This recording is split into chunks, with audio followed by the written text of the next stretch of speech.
तो मराठा समाज तुमच्या आणि माझ्या कष्टामुळे एकत्र आलाय. मराठ्यांच्या एकीची भीती देशाला लागली. मराठा इतक्या ताकदीने एकत्र आला की मराठ्यांची दहशत देशावर बसली. ज्यांना कोणाला या महाराष्ट्रात यायचं नव्हतं, मराठ्यांच्या एकीपुढे सगळ्यांना गुडघे टेकावे लागलेत. तुमच्या एकीची भीती इतकी बसली, चांगल्या चांगल्याची बोलती बंद पडली. या महाराष्ट्रात इतक्या टप्प्यात कधीच निवडणुका झाल्या नव्हत्या. मराठा एकजूट आला आणि महाराष्ट्राची निवडणूक 5 टप्प्यात ठरली. जिथं 88 उमेदवार आहेत तिथं एका टप्प्यात झाली.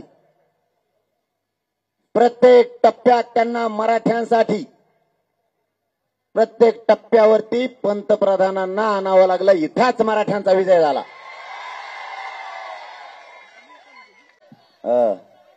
मी मानतो बाबा, कायद्याला मानतो, आचारसंहितेला मानतो, मला पाळायला लागतं. कोल्हापूरचा चंद्रकांत दादा पाटील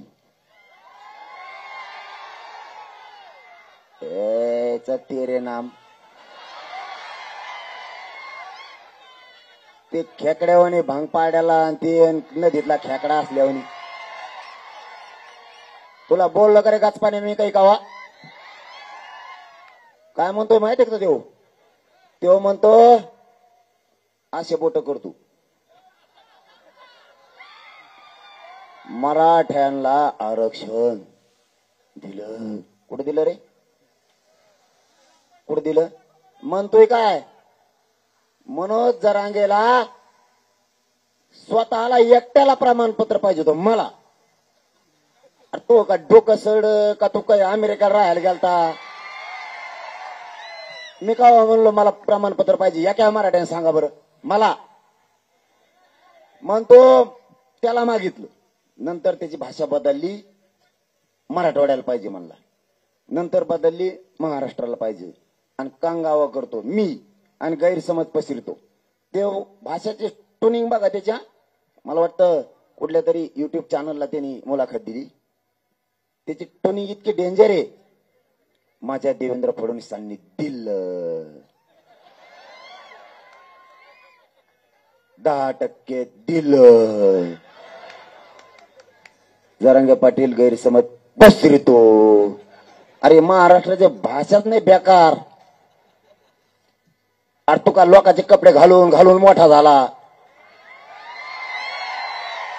तो माझ्या नादी लागू नको. तो जर पंचा पिलेला ना तो कार्यक्रमच करून टाकी. मी तो नादी लागलो का? तुम्हाला बोलला कशाला? परत त्याची ट्युनिंग आहे का तुम्ही? मला वाटतं लेट्स काहीतरी बहुतेक चॅनल आहे त्याच्यावरती बोललंय. बोलतो बी इतकं भंगार आवाज आहे. ते कोणच्या काही लोकांनी तुम्हीच म्हणा कोणचे लोक आहेत ते तसला आवाज आहे त्याचा. मी नाही म्हणलो बरं का. आयला तुम्ही काही म्हणता. मी म्हणलो नाही, म्हणणार बी नाही. मी त्याच्या इतका खालच्या दर्जाचा नाही. इतका मूर्ख आहे ते काय म्हणतंय पुन्हा ओबीसीतून आरक्षण देता येत नसतं. मग कशातून देतो? अरे बाबा तुम्ही एवढे नेते, तुम्हाला लाजा तरी पाहिजे. मराठ्यांच्या मतावर तो चंद्रकांत पाटील मोठा झाला. ते तेरे नाम आणि आम्हाला घेण्याने शिकायला लागला. तुम्ही माझ्या विरोधात बोलता का? म्हणून तुला आमदार केला दाखवतो कच का आता तू कसा निवडून येतो. मराठ्याच्या जीवावर मोठा होतो ना आम्हाला सांगतो.